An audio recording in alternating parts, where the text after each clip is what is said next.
Hey, it's Alan, and I just wanted to let you know that you can now listen to the ongoing history of new music early and ad-free on Amazon Music, included with Prime. Myths and legends come in all sizes. Atlantis, that's a big one that we can't seem to wrap our heads around, but maybe Homer was just yanking our chain. Feed a cold, starve a fever.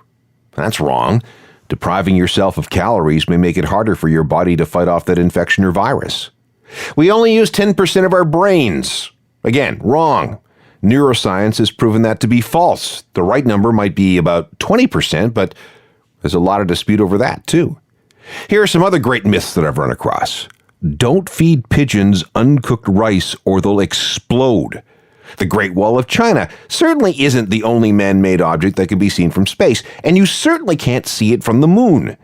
Oh, and the fact that men think about sex every 7 seconds? Untrue. Now, it does happen a lot, but there's no basis in any scientific literature that says it happens every 7 seconds. If that was the case, we'd never get anything done. There are also myths and legends in music, too. Robert Johnson's Pact with the Devil at the Crossroads. Gene Simmons of Kiss did not have a cow tongue grafted onto his. Jim Morrison, Biggie, Tupac, and Elvis are most certainly still very dead, but Paul McCartney is still very much alive. But what about the alt-rock world? What kind of myths and legends lurk there? Well, stick around. I think you may be very, very surprised. This is the Ongoing History of New Music, the podcast edition with Alan Cross. Hello again, I'm Alan Cross. Mama Cass choking on a sandwich, Keith Richards snorting his father's ashes, and weird things about what was found in Rod Stewart's stomach and Stevie Nicks' bum. These are just some of the myths and legends that live on in the world of rock. These are very different from conspiracy theories. They're more like friend of a friend stories that originate somewhere and then get endlessly passed on as if they were true. The internet is lovely for this sort of thing. And what keeps them going is that every once in a while, not often, but often enough, there's a tiny grain of truth hidden in the story somewhere.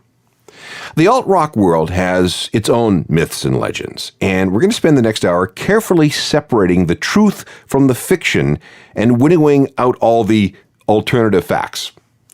We're going to start with Marilyn Manson. A big part of his shtick is misinformation and misdirection. He has always loved to keep people guessing about who he really is and what he really believes. It's great marketing and great brand management. But sometimes people depart from the script.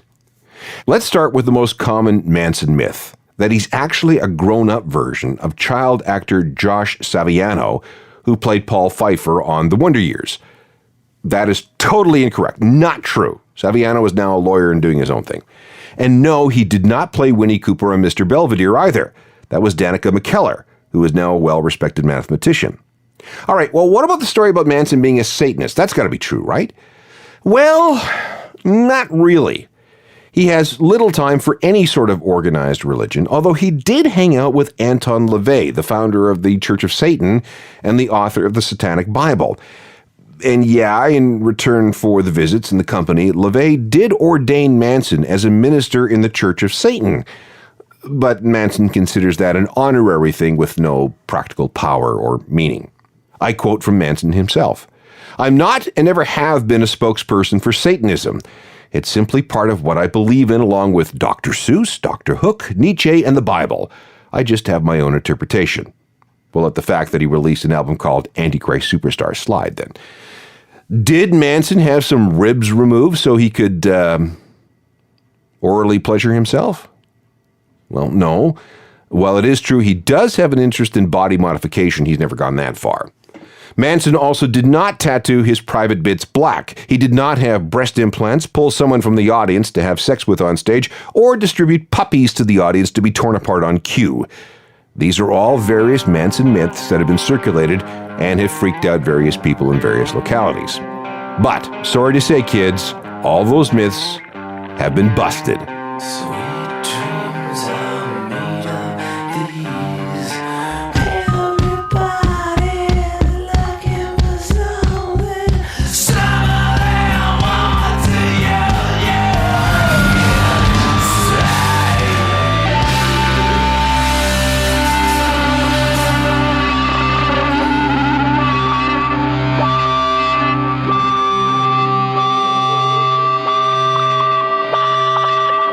This next myth is one of my all-time favorites, and I think about it every time I transit through Heathrow Airport in London.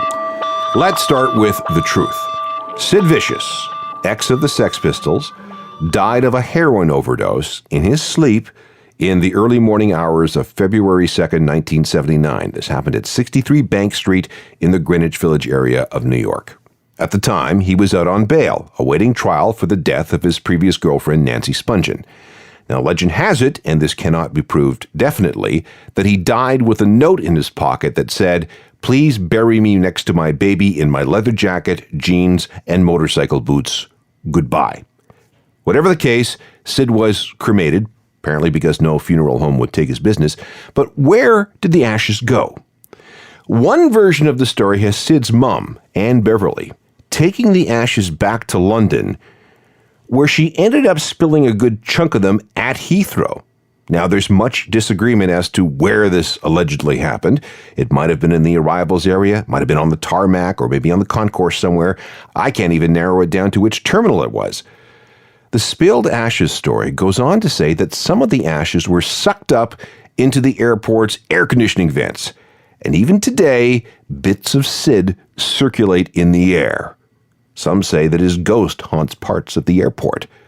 It's a nice one, but it's not true. According to, semi-reliable sources, Sid's ashes never left America. Several people who were close to Sid say that his mom took the ashes to King David Cemetery in Philadelphia, where Nancy was buried.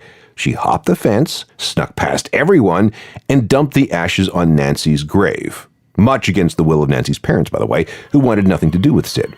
So, while we can't say for sure where Sid's final resting place is, we can safely say that you won't accidentally breathe them in if you find yourself in a dusty arrivals lounge at Heathrow.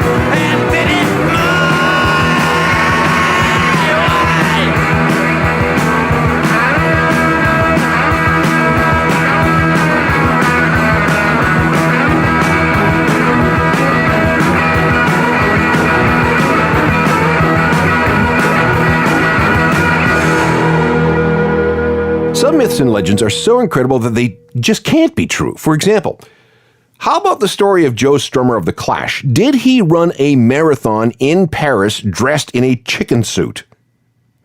I know. But let's just go through it. Things were starting to go poorly for The Clash in 1982, and manager Bernie Rhodes was looking to goose the press a little ahead of the release of the Combat Rock album. So he told Joe, "Look, why don't you go away for a while? Take a break. We'll deal with things here." So Joe did. But meanwhile, Bernie spread the story that Joe had disappeared and nobody knew where he was. Not only that, they were afraid for his safety. This went on for almost a month. But Joe was fine. He decided to take a vacation, turning what was supposed to be a fake disappearance into a real one. He went to Paris, where he passed part of the time by running in a local marathon somewhere around 4 hours and 30 minutes. Or maybe it was 3 hours and 20 minutes. We're not sure. Every time the story got told, it changed. One version says he prepared for the race by drinking 10 pints of beer the night before. And any pictures of Joe on race day don't show him wearing a race bib or looking particularly tired at the finish line. Somehow, this mutated into the story of Joe running the marathon in disguise. And eventually that disguise became a chicken suit. Sorry to say, but it's not true. It's too bad, though. That's a good one. But remember how I said that many myths sometimes contain a grain of truth? This one does. Joe most certainly ran the London Marathon, and his official time was 4 hours and 43 minutes, and that he did it without any proper training. It's impressive, but, I like the chicken suit story better.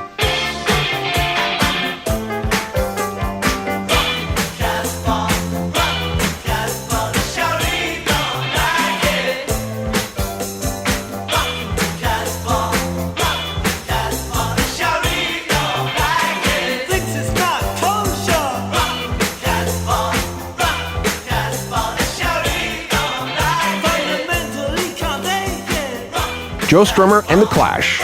He did run at least one marathon, yes, but sorry to say that it was never in a chicken suit. When we come back, tantric sex that lasts for hours. allegedly. You're listening to The Ongoing History of New Music, the podcast edition with Alan Cross. We're sorting through some various alt-rock myths. Are these stories really true? And again, we're not into the realm of conspiracy theories. Those tend to be on the sinister side of things. These stories are just weird. One story that has lived for more than 40 years involves David Bowie and Mick Jagger allegedly getting it on. This goes back to the early 1970s. This much is true. Both Bowie and Jagger were experimenters when it came to sex.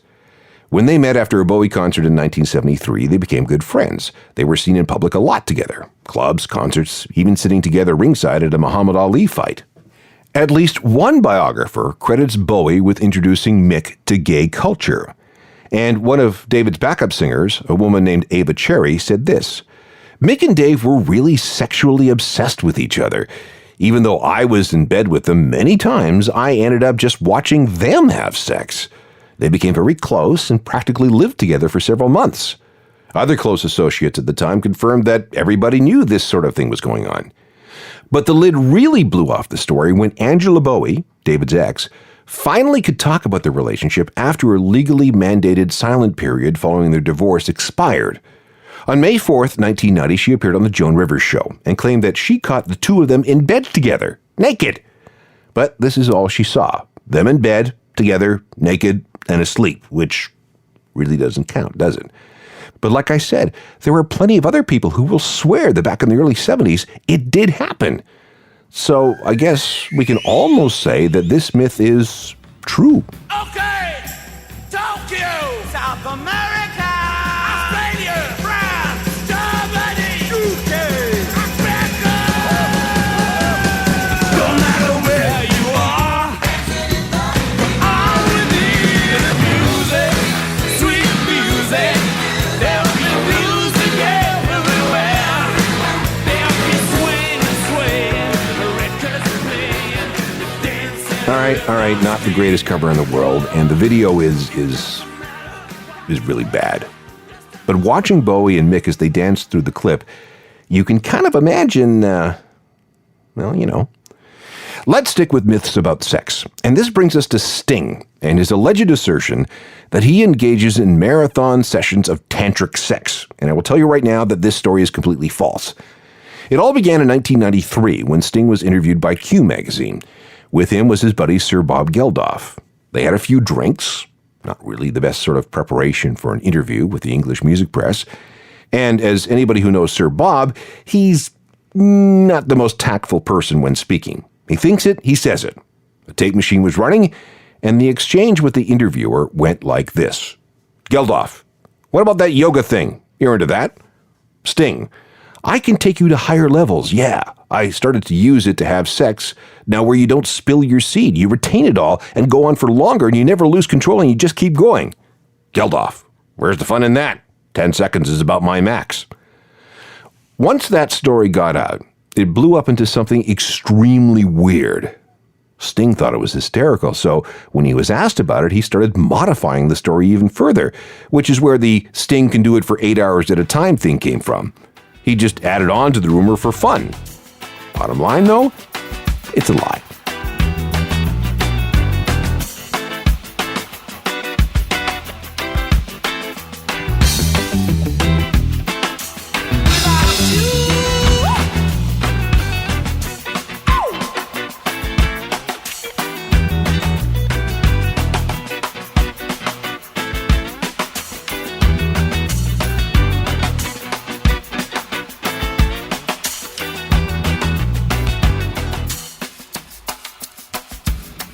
Police with Sting, who, sorry to break the news, does not and is incapable of engaging in 8-hour sessions of tantric sex. It started as a drunken joke and just got weird from there. I almost don't want to go down the White Stripes road again, but it appears I have to. People swear that Jack and Meg White were brother and sister. That is wrong and that is false. So here we go one last time. Jack Gillis, which was Jack's birth name, is the 10th of 10 children from a large Catholic family in Detroit. None of his sisters is named Meg. Meg White was from Grosse Pointe Farms, a little to the west of where Jack grew up. She has one sister named Heather and no brothers. So, where did the brother and sister thing come from? Jack met Meg while she was tending bar. They began to date, and they formed the band. Then they got married on September the 21st of 1996, and in a twist of convention, Jack decided to take Meg's last name, which is how Jack Gillis became Jack White. In those early days, Jack was all about misdirection and myth-making. In some interviews back then, he kept referring to Meg as his little sister. Some people all the way up to the New Yorker magazine bought that and printed it as fact. And even after somebody posted their marriage certificate online in 2001, they kept up the act. Why? Well, here's a quote from Jack in Rolling Stone. When you see a band that's two pieces, husband and wife, boyfriend and girlfriend, you think, oh, I see. When they're brother and sister, you go, oh, that's interesting. You care more about the music, not the relationship, whether they're trying to save the relationship by being in a band together. The truth is that Jack and Meg were married on September 21st, 1996, but then divorced in March of 2000. They not only stayed bandmates, but friends. In fact, they've attended each other's weddings, even serving in each other's wedding parties.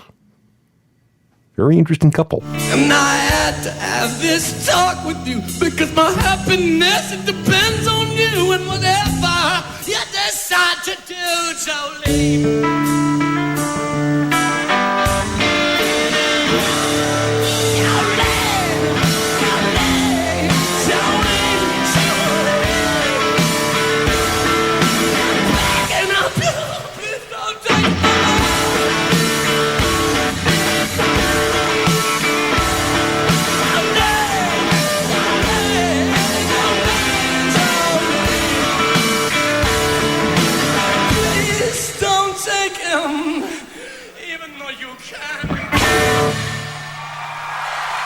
The White Stripes, featuring ex-husband and wife Jack and Meg White. 3 more myths to bust, or not, coming up. Now, back to the ongoing history of new music, the podcast edition with Alan Cross. We're spending this program debunking various myths from alt-rock history, and now things are about to get kind of bloody. When I was a kid, the legend was that every member of KISS was in league with the devil. In fact, KISS apparently stood for Knights in Satan's Service. It's a good try, but not true. Then we heard about a KISS comic book featuring ink that was made from the band members' actual blood, and this was actually sort of true. They flew to Marvel Comics printing facility in Buffalo and were ushered into where all the ink was kept. A notary public witnessed a vial of blood being drawn from each of the members, which was then mixed in with the red ink destined for the KISS comic.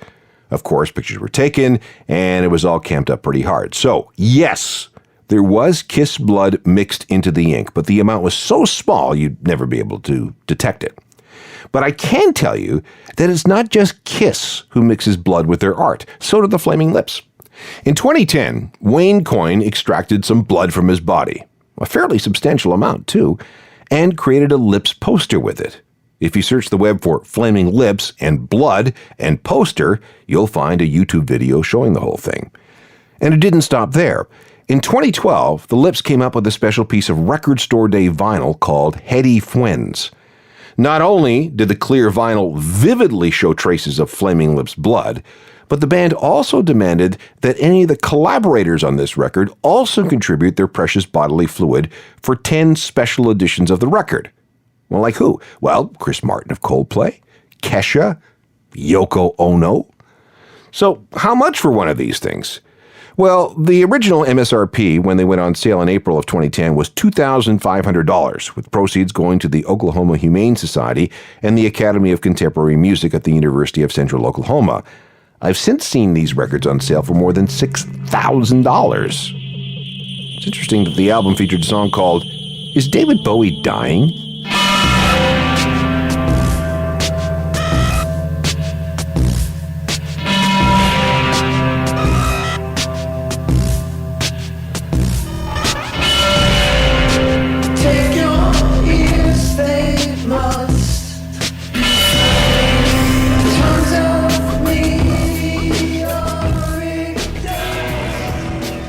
The Flaming Lips, featuring Neon Indian with a song called Is David Bowie Dying from 2012.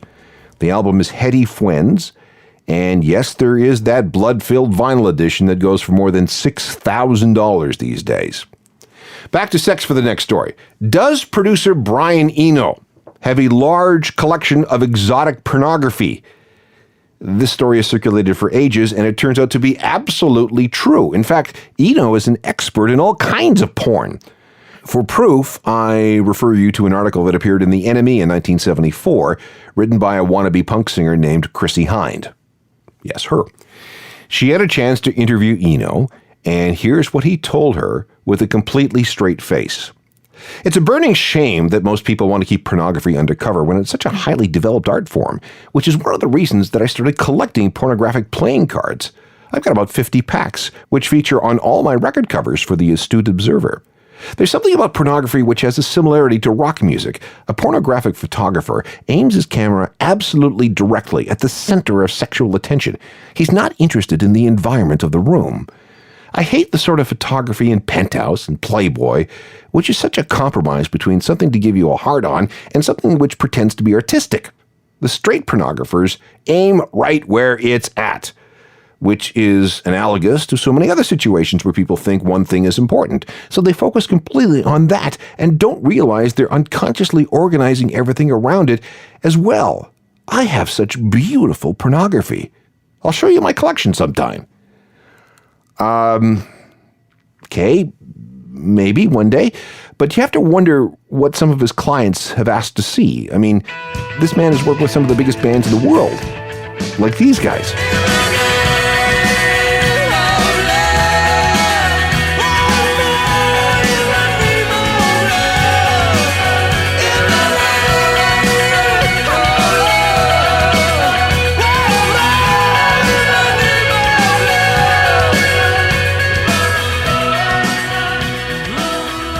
U2, produced by Brian Eno, a proud connoisseur of pornography. And finally, I have this one about Kurt Cobain. And no, it is not about whether he was murdered or not. That falls squarely in the conspiracy theory file. This story has to do with something called a dream machine. Now, I don't know if these things exist, but there was a cult-like organization based out of Seattle called Friends Understanding Kurt. And they say that his death in 1994 was linked to the use of something called a dream machine.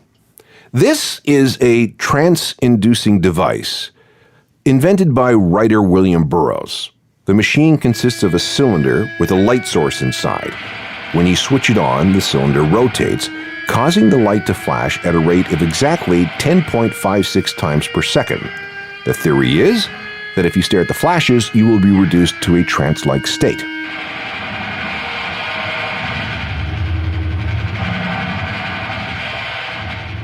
In the 1960s, several people who experimented with these machines allegedly committed suicide.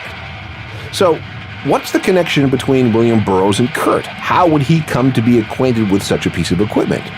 Well, in 1992, Kurt and Burroughs not only met, but collaborated on a strange spoken word piece. Kurt provided all the guitar sounds, while Burroughs read one of his stories. It was called The Priest, they called him. Fight tuberculosis, folks. Christmas Eve, an old junkie selling Christmas seals on North Park Street. The Priest, they called him. Fight tuberculosis, folks.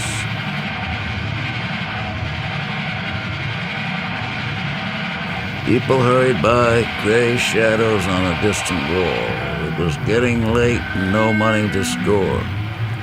He turned into a side street and the lake wind hit him like a knife. You got that? That's William Burroughs and Kurt Cobain on guitar from 1993 with a piece called The Priest, they called him. Burroughs was apparently so pleased with how this recording turned out that he told Kurt about the Dream Machine. He even fixed him up with a guy in San Francisco named Dave Woodward who built machines for special clients. Kurt is said to have ordered one immediately. But then Courtney Love found out and, sensing how dangerous this thing could be, tried to pay Woodward not to deliver it. But Kurt could not be stopped. According to friends of Kurt, he was using the machine for up to 72 hours at a time. And if you can believe their research, the machine was found just 20 feet away from his dead body on April 8, 1994. Neither the police nor the coroner investigated the connection. Oh, and there's more. Shortly after Kurt's death, whole bassist Christine Pfaff got a hold of the machine, and she began using it for long periods of time, again against the wishes of Courtney. By mid-June, Kristen was dead too, a heroin overdose. Now, all the people connected with Kurt and Kristen say that this whole dream machine theory is just some sick joke. But this group, Friends Understanding Kurt, will tell you otherwise. It is a myth that just won't go away. We'll leave it at that. Back in a moment. More of the ongoing history of new music, the podcast edition with Alan Cross. I'm not going to lie. Part of the fun about being a music fan is to get into the stories behind the artists and the songs and the albums, and sometimes the more fantastical, the better. Look, it's showbiz, it's brand management, it's marketing, and sometimes it's just plain rumors and allegations and unsubstantiated alternative facts. Of course, it's best that we get the truth about the more disturbing ones, but for all the others, sometimes you just want to go with it. You don't want to look behind the curtain too many times, right? If there is anything on this topic that you would like to discuss, or maybe there's a myth or legend you want investigated, I can always be reached at alan@alancross.ca. I will reply. You may find things of interest at my website, which is a journalofmusicalthings.com. I update that thing every single day. And if you don't have time to browse, get the free daily newsletter. It features a list of the day's big stories, and you will never be spammed. Oh, and there's also the Ongoing History of New Music podcasts. Get them wherever you get your favorite podcasts. For everything else, we can connect on Facebook, Twitter, Instagram, and Google+. Technical productions by Rob Johnston. I'm Alan Cross. You've been listening to the Ongoing History of New Music, the podcast edition with Alan Cross. Subscribe to the podcast at iTunes and through Google Play.